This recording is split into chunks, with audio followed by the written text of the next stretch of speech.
my father used to always tell me something which I want to share with you. That why do you want to fit inside a glass slipper? You know, like we were told, like Cinderella did, why do you want to fit inside a glass slipper when you can shatter the glass ceiling? I want to tell you a little secret. I'm not very fond of this phrase, breaking the glass ceiling. Why does it annoy me? Because it takes the context of everything that I have done, all my achievements, all my hard work, and puts it into a box. As if my ambition was, Kire, I want to find a glass ceiling and break it. Not at all. To be really honest, I was never on a mission to break, to shatter anything. All I wanted was to chase my dreams, my ambitions. I wanted to evolve. I wanted to become the best version of me that I could be. And of course, in Priyanka Chopra style, along the way, I wanted to smash and break every obstacle that came my way, which I did. But that does not mean that the glass ceiling doesn't exist. Of course it exists. And countless of women and men, mostly women, run into it in their professional and personal lives. And I'm sure a lot of you can vouch for that right now.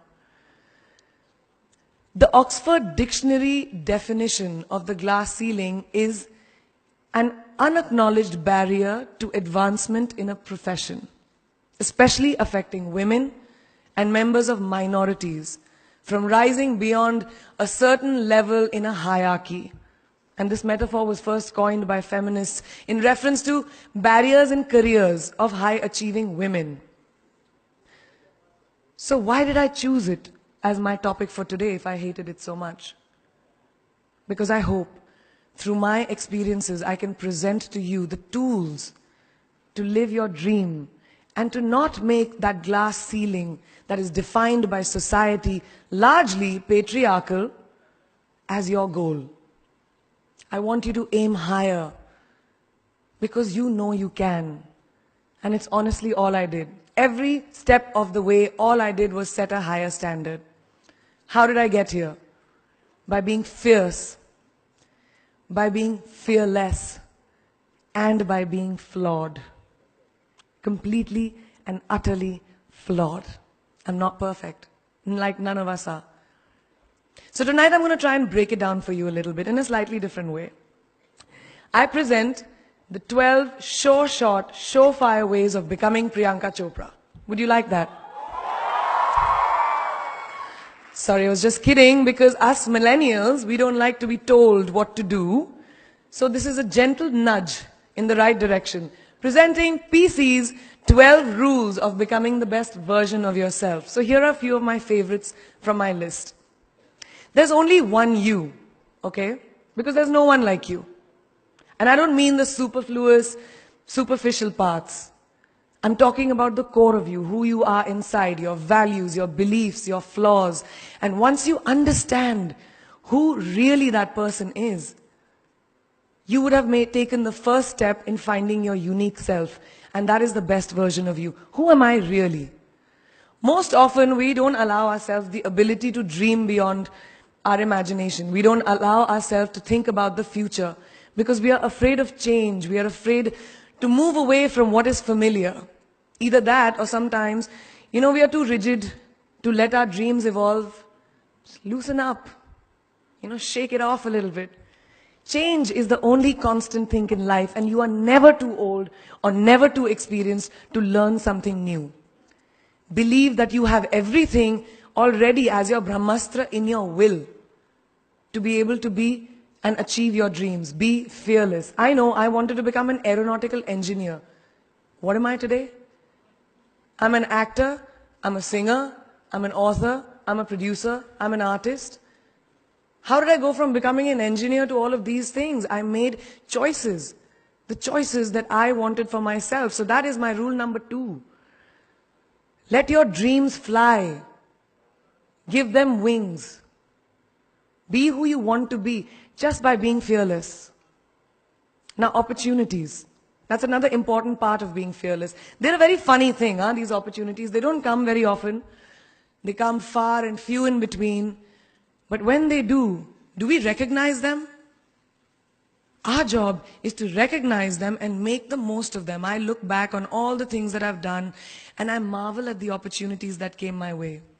Miss India, Miss World, when I was in Bareilly in army school, my first film offer, my first music single, the first film I actually produced. There was never a plan, ever. More like the universe sort of guiding me towards these opportunities. All I had to do was recognize them and make sure I worked so hard that I squeezed every drop out of these opportunities. This, ladies and gentlemen, is called drive. It's called ambition. So no matter where you are in life, rule number 3 is you have never arrived enough to explore new opportunities. And there's nothing wrong with being ambitious. Ladies, listen to me.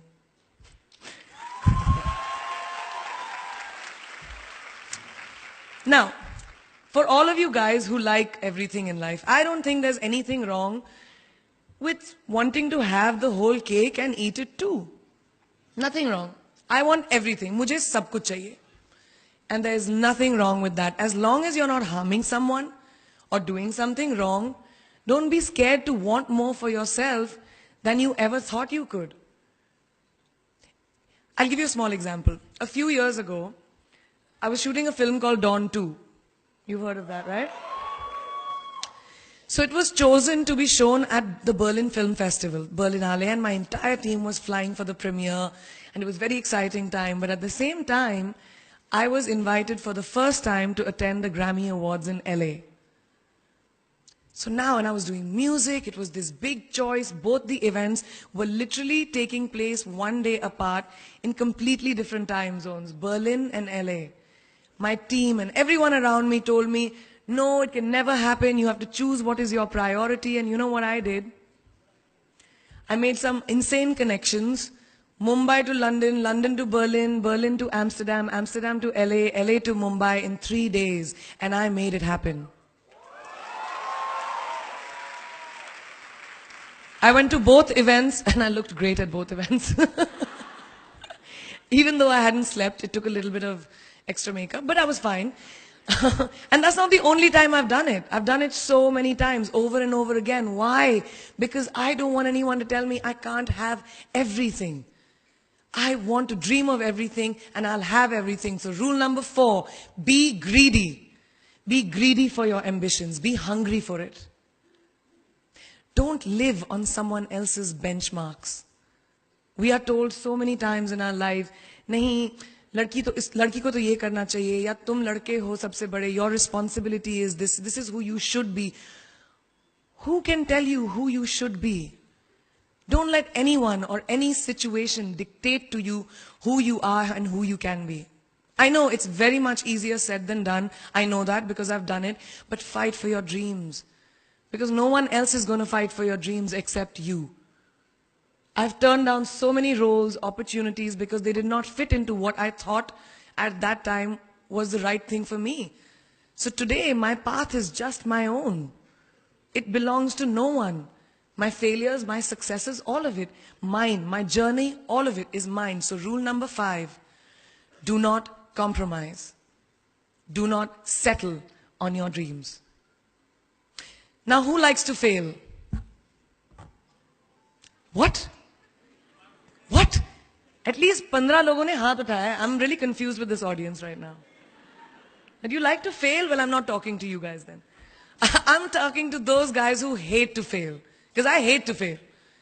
It's really as simple as that. It takes tubs and tubs of ice cream, lots of tissues, lots of tears, lots of dramabazi, my mother, my best friends, my family, everybody making me feel better about it. But the one thing that is as certain as night and day, ladies and gentlemen, is that you will fail. It's just how it is. And there is nothing that you can do to stop that.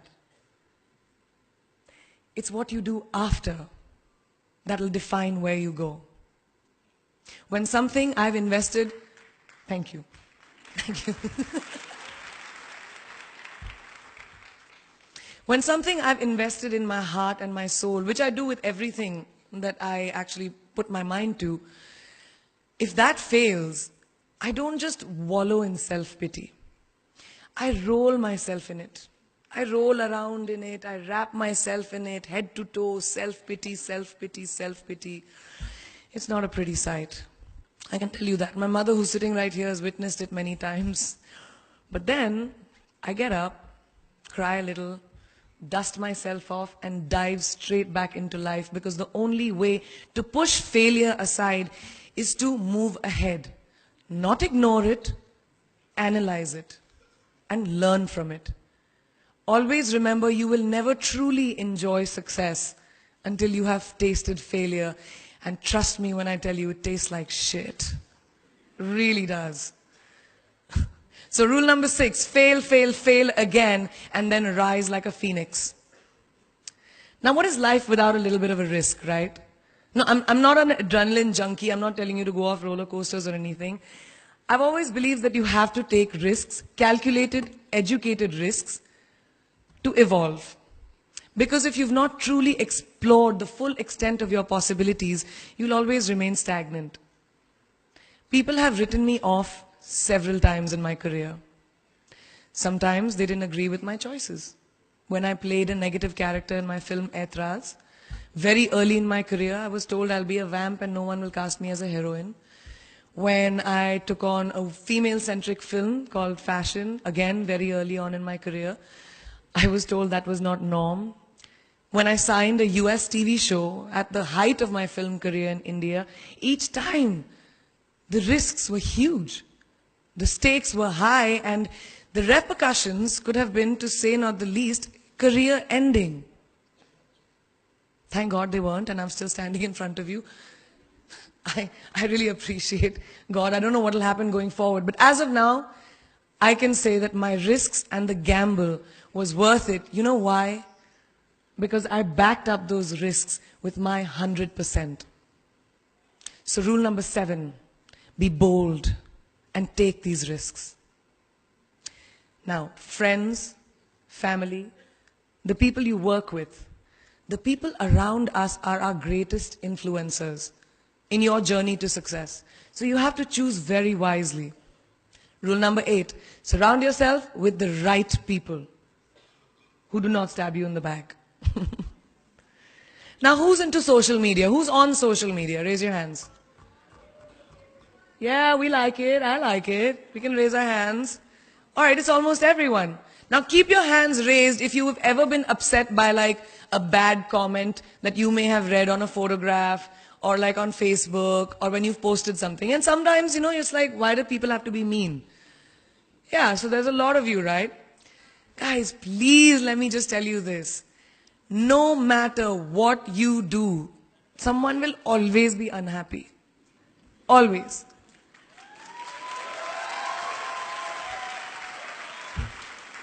Especially in this age of social media, it's so easy for us to be confused between the voices that actually matter and the opinions of faceless people writing behind the anonymity of what the web offers. They don't matter. So rule number 9, you can never please everyone all the time. And the biggest favor that you will all do to yourselves will be to laugh at yourself, at situations. Find a moment to appreciate every single day this funny thing called life. And that's my most important rule number 10. Don't take yourself too seriously. We're not making rockets. All right? Calm down, have fun, and just enjoy this beautiful journey that we've been put on. I do that. In the meanwhile, hi. मैं यही हूँ, मैं जा नहीं रही, 2 और rules बचे हैं. It's really not that hard, in my experience, to be kind, to be compassionate, to be human. You will never know someone else's full story, so don't be quick to judge. My mother, who's here tonight with the rest of my family, this entire front row is very Chopra and a Khori right now. She taught me when I was very, very young that there is always someone who will be less fortunate than you. Always. So give back wherever you can. There's a huge reason I started my foundation. I lend my voice to UNICEF, Girl Up, and causes that I'm associated with, because we have one world, and it's ours. And we need to heal it, and that starts with us.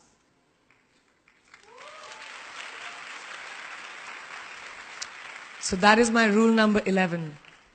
Give back. And finally, the most important one. Always remember where you came from. It's truly what defines you. So I'm a proud Indian, an army ki beti, daughter of 2 doctors with a middle-class upbringing and ginormous families, who I love on both sides. We've seen good times, we've seen bad times, we've seen hardships, we've seen pain, laughter, sadness. But that is what has made me who I am.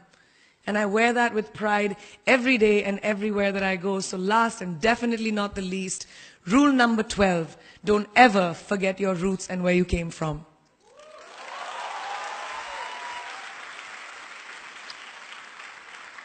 I hope you take some of what I have shared with you today and go into the new year with maybe a different perspective on life and start 2018 with being fierce, fearless, and flawed.